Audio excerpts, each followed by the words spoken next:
एक समय की बात थी, सूत जी महाराज कहते हैं सौनक ऋषियों कि तक्षक ने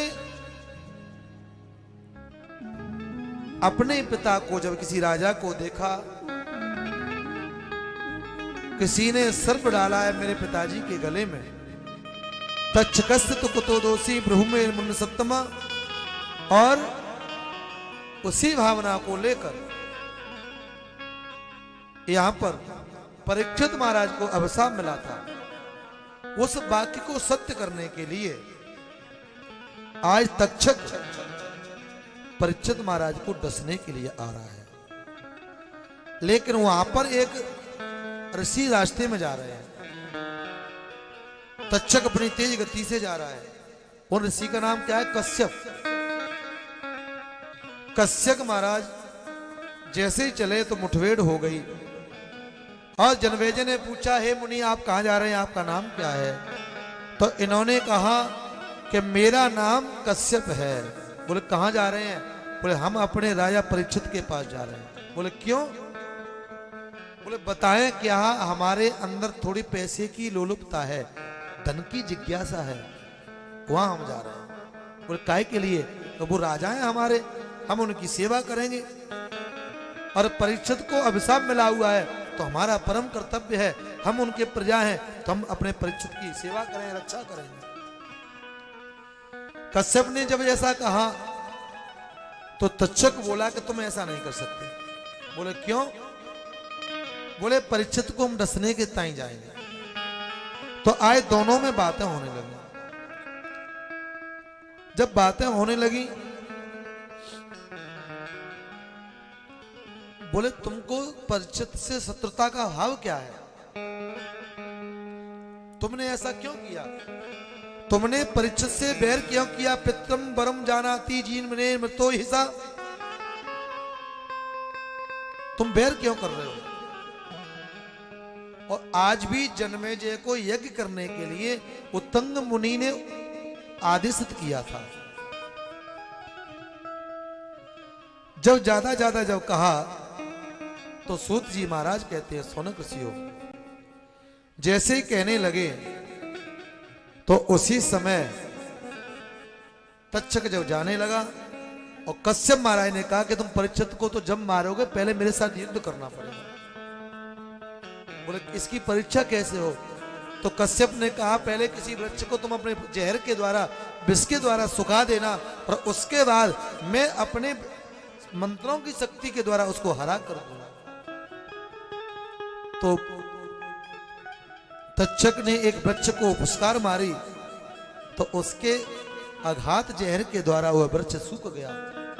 लेकिन कश्यप मुनि ने अपनी तपस्या के उन सिद्ध हुए मंत्रों के द्वारा उस वृक्ष को पुनः हरा कर दिया। और जैसे ही हरा किया सज्जनों, तो सुखदेव महाराज ने ये कथा परीक्षित को सुनाई थी, उसी प्रकार से सूत जी महाराज सौनक ऋषियों को सुना रहे हैं और उत्तंग मुनि जन्मेजय को सुना रहे हैं। इन्होंने कहा बोले आपको धन चाहिए वो हम धन दे देंगे, आपके मंत्रों में इतनी शक्ति है। तो तक्षक अपने मन में विचार करने लगा यदि मैंने परीक्षित को कहीं मार दिया तो ये जिंदा कर देंगे, इतनी सामर्थ्य इनके अंदर है।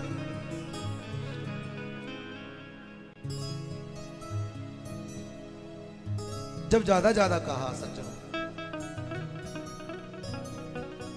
तो थोड़ी देर के लिए कश्यप थोड़े भ्रमित से हो गए और इन्होंने विचार किया कि देने की बात कह रहे हैं, लेकिन जो सम्मान मुझे राजा परीक्षित क्या मिलेगा, मुझे धन भी मिलेगा और सम्मान भी मिलेगा।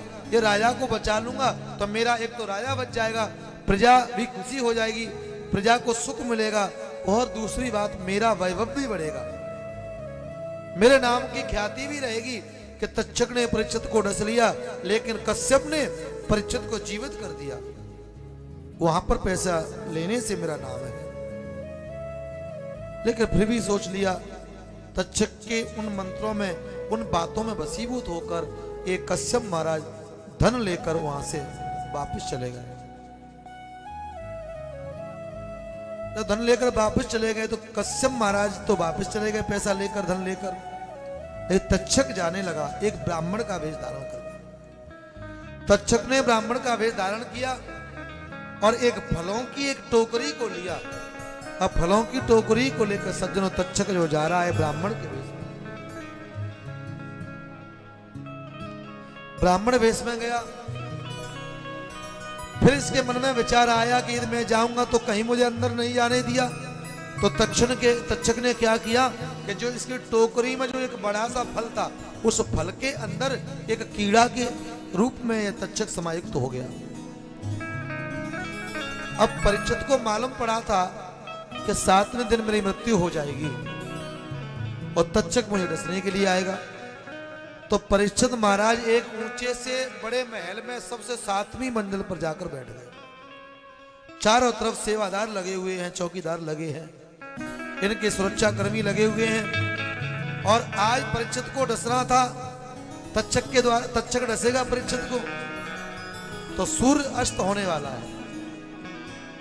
तो कुछ संतों की टोली ब्राह्मण के वेश में, कुछ ब्राह्मण की टोली, संतों की टोली इकट्ठी होकर आज परीक्षित महाराज के जो महलों के दरवाजे हैं उन पर आके खड़े हो गए। और खड़े होते कहते हैं कि हे सेवकों, हमको परीक्षित महाराज से मिलना है। हमारे अंदर ऐसी जिज्ञासा है, ऐसी भावना है, हम मिलना चाहते हैं। तो मिलने के लिए मना कर दिया। बोले ऐसे नहीं हम मिलने देंगे, पहले अपने मिलेंगे। तो परीक्षित के पास गए और कहा राजा परीक्षित, हे परीक्षित महाराज, कोई संत आपसे मिलना चाहते हैं, आपकी यदि अनुमति हो तो क्या संत मिल सकते हैं? तो परीक्षित महाराज को डर है ना तक्षक का। बोले आज की तिथि में, आज के इस दिन में, जब तक सूर्य अस्त नहीं हो जाएगा तब तक हम किसी से नहीं मिलेंगे। अब सेवादार, चौकीदार, जो उनके सुरक्षा कर्मी, जो उनके द्वारपाल थे, दौड़े दौड़े आए और आते उन ब्राह्मणों के हाथ जोड़े और कहा, हे ब्रह्मदेव, हे ब्राह्मण देव, हमको माफ करना। अंदर से राजा का ऐसा भाव, ऐसा कहना है कि जब तक सूर्य अस्त नहीं हो जाएगा तब तक हम किसी संत ब्राह्मण से नहीं मिलेंगे। अब तो ये ब्राह्मण विचार करने लगे क्या करना चाहिए। भाई संत की वाणी को तो सत्य करना है ना। आज 7वें दिन परीक्षित को मरना है तो क्या करें। तो उसी समय अरे द्वार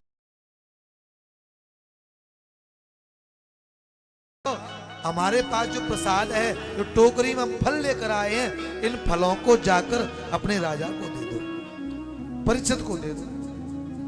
अब उसी समय वो द्वारपाल उन फलों को, टोकरी को लेकर जैसे ही अंदर गए प्यारे, तो उसी समय महानुभाव लोग मिलने के लिए आ रहे थे, लेकिन किसी ब्राह्मण से नहीं मिल रहे थे। उनको डर था कि तक्षक डस लेगा, लेकिन जो होना है उसको कोई रोक नहीं सकता। हम लोग सोचते हैं ऐसा करेंगे ऐसा हो जाएगा, ऐसा करेंगे ऐसा हो जाएगा, लेकिन होगा कैसा वो हमको नहीं मालूम, वो ऊपर वाले को मालूम है। क्योंकि व्यक्ति न जाने कैसे कैसे मनोरथ करता है। मनोरथान करो तो चई रजनो दैव हतान पी, जैसे कि मनोरथ कवि कंस ने किया था। अपने अक्रूर से कहने गए, हे काका अक्रूर, मेरा मन करता है कि वो नंद के 2 छोरा हैं उनको मैं मारना चाहता हूं। बोले क्यों? ऐसा मेरा भाव है, ये मेरा मन है। जब वो छोरा आएंगे, जो दोनों बालक आएंगे, तो उनको मैं मार दूंगा, और मार दूंगा तो फिर मैं राजा हो जाऊंगा। राजा तो मैं हूं, लेकिन मैं अपने काल को जीत लूंगा। ऐसा मेरे मन का भाव है। लेकिन ये भाव कभी पूरा नहीं होता। हम चाहें कि दुनिया पूरी मर जाए, सब हमारा हो जाए, तो कभी नहीं हो सकता। लेकिन हम कैसा कैसा मनोरथ करते हैं, ऐसा करेंगे ऐसा हो जाएगा, ऐसा करेंगे ऐसा हो जाएगा, लेकिन होगा कैसा? जो मेरा ब्रह्म ईश्वर चाहता है, जो मेरी भवानी माँ परम्बा माँ राय राजेश्वरी दुर्गा भवानी चाहती है, वैसा ही होगा। जैसे कि एक तेली भाई था,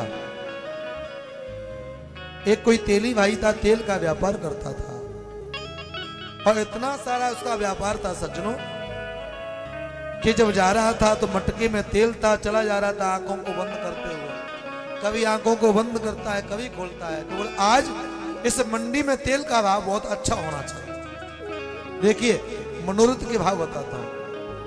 आज मंडी में तेल का भाव बहुत अच्छा होना चाहिए और भाव ऐसे हो, वो ज्यादा भाव मिलेगा तो क्या करेंगे, जो हमारे पास जो कच्चा मटका है उसमें तेल है, गरीब कोई तेली भाव था, तेली भाई था, तेल का व्यापार करता था, तो जब बाजार में भाव ज्यादा आ जाएगा तो हमको क्या मिलेगा, वो ज्यादा भाव आ जाएगा तो ज्यादा पैसे आएंगे। बोले फिर क्या करोगे, बोले फिर बहुत बड़ा तेल का प्लांट लगाएंगे, बड़ा व्यापार करेंगे। बोले बड़ा व्यापार करोगे तो फिर इसकी सप्लाई कहां करोगे, बोले बड़े बड़े शहरों में सप्लाई करेंगे। बोले फिर क्या होगा, अभी कहीं कुछ नहीं है, सिर पर एक कच्चे मिट्टी का एक घड़ा है, वो सिर पर रखा है और उसमें तेल भरा हुआ है।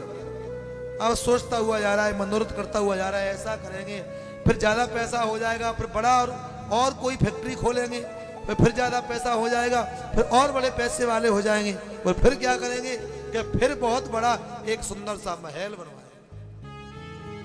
बोले फिर क्या करेंगे, बोले फिर हमारा महल बन जाएगा तो फिर हमारे ताई सगाई करने के लिए हमारे यहाँ रिश्तेदारों का आना होगा।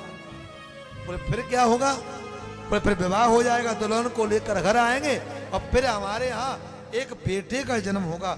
लेकिन लोग ये कहते हैं एक से हो गए, लेकिन लोग कहते हैं कि छोटा बेटा बड़ा ढीठ होता है, बड़ा चंचल होता है, तो हम इन बातों को नहीं समझेंगे। जब मेरा बेटा मेरे साथ में कुछ ऐसा करेगा, कुछ चंचलता करेगा, यदि मुझे परेशान करेगा, तो मैं उस बालक की एक बात को सुनूंगा नहीं, आंखों को बंद किए हुए रास्ते में चला जा रहा है। और जब ज्यादा बात मेरी नहीं सुनेगा बालक, तो उस बालक को लूंगा और उठा के आसमान से पटक दूंगा। तो बालक तो कहीं हुआ नहीं, कच्चा घड़ा मटका सिर पर रखा था और उसमें जो तेल था जमीन पर फैल गया। ये क्या था, ये सिर्फ मनोरथ था, ये मन की भावना थी, मन की जिज्ञासा थी। अब तो रोने लगा। एक राहगीर ने पूछा, भैया रोते क्यों हो? तो उसी ने कहा कि अभी क्या बताएं, बड़ी मेहनत से मैंने व्यापार किया और मेरे इस व्यापार को मेरे छोटे बालक ढीठ ने चौपट कर दिया, नष्ट कर दिया। तो सज्जनों मनोरथान करो तच्चई रजनो दैव हतानपि भुज्यते सरसों का व्याम तथा प्रज्ञाम करो मित। व्यक्ति न जाने कैसे कैसे मनोरथ करता है, ऐसे ही मनोरथ परीक्षित महाराज ने किए। और परीक्षित महाराज 7वीं मंजिल पर जाकर बैठ गए। वो तक्षक एक फल में बैठकर सज्जनों पहुंच गया और फल में बैठकर जैसे ही पहुंचा तो परीक्षित महाराज गद्दी पर बैठे थे, तो इनके सेवादार थे। उन्होंने कहा, अरे ब्राह्मण बड़े विद्वान होते हैं और बड़ा भजन करते हैं, और इनके जो फल हैं ये भी फल सात्विकी फल है, इनका जो मिठास होगा, इनका जो रस होगा वो बड़ा मीठा होगा।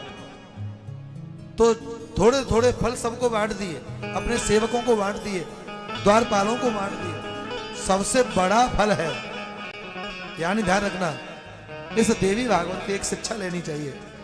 जब किसी व्यक्ति की कहीं जीव बिगड़ जाए, जीव कहीं बिगड़ जाए, जीव बिगड़ जाए, जीव कहीं बिगड़ जाए, जब कहीं हर तक है, क्योंकि ये जीव की जो इंद्री है इसके वश में हमको नहीं रहना चाहिए। कभी कभी स्वाद के वश में आकर हम न जाने कैसे भक्षण करते हैं, तो सज्जनों हमको नरकों की यातना करनी पड़ती है। कहने वाले सुनने वाले के लिए ये सारा ही काफी होता है। ऐसा भक्ष को वक्ष हमको नहीं ग्रहण करना चाहिए। लेकिन यहाँ पर महाराज के अंदर ऐसा कुछ नहीं था, लेकिन भावना क्या थी कि सबसे बड़ा फल है, इस फल को हम ग्रहण करेंगे। और जैसे ही उस फल को लिया प्यारे, तो फल को उठाया और जैसे फल में अपने नाखूनों के द्वारा उसको चीरा गया, तो उसमें एक कीड़ा था। और कीड़े को देखा, उस समय सूर्य अस्त होने वाला था, उससे पहले ही वो छोटा सा कीड़ा इनकी गर्दन पर आ गया। और गर्दन पर आते आते वह कीड़ा धीमे धीमे धीमे धीमे धीमे धीमे उसने इतना विराट रूप बनाया और परीक्षित महाराज की गर्दन के ऊपर लिपट गया। और लिपटते लिपटते परीक्षित महाराज के कंठ को अवरुद्ध कर दिया। सूत जी महाराज कह रहे हैं, सोनक ऋषियों, आज धीमे धीमे सज्जनों एक अग्नि की एक ज्योत जली, और ज्योत में जलते जलते जलते जलते सज्जनों मेरे परीक्षित महाराज की प्राण ज्योति निकली, मां भवानी के सी चरणों में अर्पित हो गई। बोले जगदम्बे मैया की।